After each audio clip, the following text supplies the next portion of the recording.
आदरणीय मित्रों नमस्कार। चैनल में एक बार आपका पुनः स्वागत है।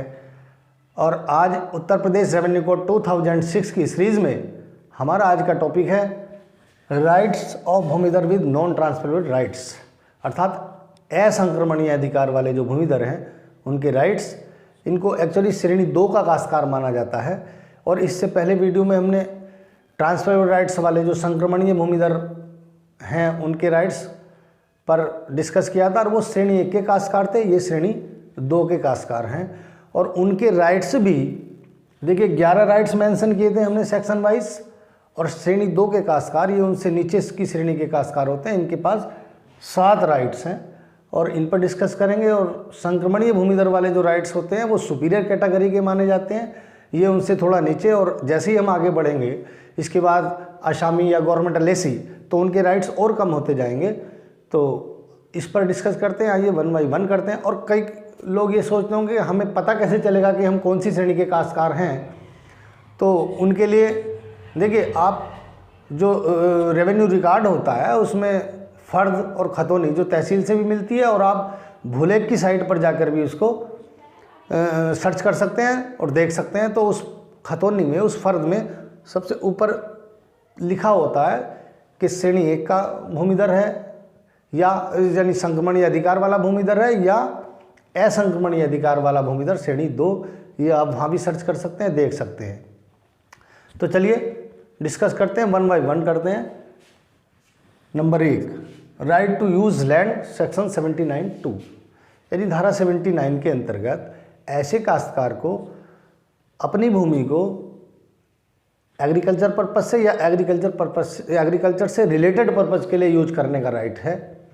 आपने उधर देखा होगा श्रेणी 1 के काश्तकार में, जो हमने बताया श्रेणी 1 का जो काश्तकार होता है उसको अपनी ज़मीन को एग्रीकल्चर के अलावा भी वो रेजिडेंशियल, कमर्शियल या इंडस्ट्रियल पर्पज़ के लिए यूज कर सकता था। लेकिन यहाँ इनको लिमिटेशन दी गई है। ऐसा किसान श्रेणी 2 का यानी नॉन ट्रांसफरेबल राइट वाला जो किसान है वो अपनी भूमि को केवल एग्रीकल्चर या रिलेटेड पर्पज़ से यूज़ कर सकता है। या रिलेटेड पर्पज़ से जो तात्पर्य है वो ये है कि खेती से संबंधित, अर्थात वो अपनी बागवानी कर सकता है, पशुपालन कर सकता है, मत्स्य पालन, छोटा सा पौंड यानी तालाब बना करके मत्स्य पालन का काम कर सकता है, मधुमक्खी पालन कर सकता है और वो कुक्कुट पालन जैसे कार्य कर सकता है, उसको ये छूट दी गई है। Next now number 2, right to mortgage section 92, धारा 92 के अंतर्गत ऐसे किसान को अपनी भूमि को श्रेणी 1 की तरह ही मॉर्गेज करने का राइट है, यानी वो अपनी भूमि को बंधक रख सकता है। और बंधक भी केवल सिंपल मॉर्गेज और विदाउट पोजीशन, यानी बिना कब्जे के वो सिंपल तरीके से मॉर्गेज रख सकता है। और मॉर्गेज सिंपल का मतलब ये है कि भूमि का कब्जा वो उसके पास ही रहेगा, ओनर के, जिसके पास जिसकी ज़मीन थी। और इसको यहाँ थोड़ा सा रिस्ट्रिक्शन ये दिया गया है श्रेणी 1 के कंपेयर में कि वो अपनी भूमि को केवल 5 संस्था में बंधक या मॉर्गेज रख सकता है। स्टेट गवर्नमेंट में कर सकता है, बैंक में कर सकता है, कोऑपरेटिव सोसाइटी में कर सकता है, UP state agro industrial corporation में कर सकता है, या एनी अदर इंस्टीट्यूशन जो फाइनेंशियल इंस्टीट्यूशन है और वो सरकार के स्वामित्वाधीन, अर्थात वो सरकार के नियंत्रण में है, तो वो वहाँ उसको मॉर्गेज कर सकता है, लेकिन विदाउट पोजीशन करेगा। ये राइट उसको अवेलेबल है। Next now number 3, right to lease section 94। देखिए धारा 94, धारा 94 ये कहती है कि किसी भी काश्तकार को, चाहे वो श्रेणी 1 का हो या श्रेणी 2 का हो, अपनी भूमि को पट्टे पर देने का राइट नहीं है। लेकिन फिर भी यदि कोई व्यक्ति अक्षम है, यानी धारा 95 और या धारा 96 के अंतर्गत वो आता है, 95 ये बोलता है जैसे कोई विडो महिला है, कोई स्त्री है या कोई अपंग व्यक्ति है, इस प्रकार का, यानी वो खेती करने में सक्षम नहीं है, तो वो अपनी भूमि को 3 वर्ष के लिए एक बार में भूमि को पट्टे पर दे सकता है, लीज पर। और 96 ये बोलता है कि यदि कोई को शेयरर है, सह खातेदार है, उसमें से कोई सह खातेदार इस श्रेणी में आता है 95-96 की, यानी वो सक्षम नहीं है, विकलांग की श्रेणी में आता है, डिसेबल पर्सन है, तो वो भी अपनी भूमि को मैक्सिमम एक बार में 3 साल के लिए लीज पर दे सकता है।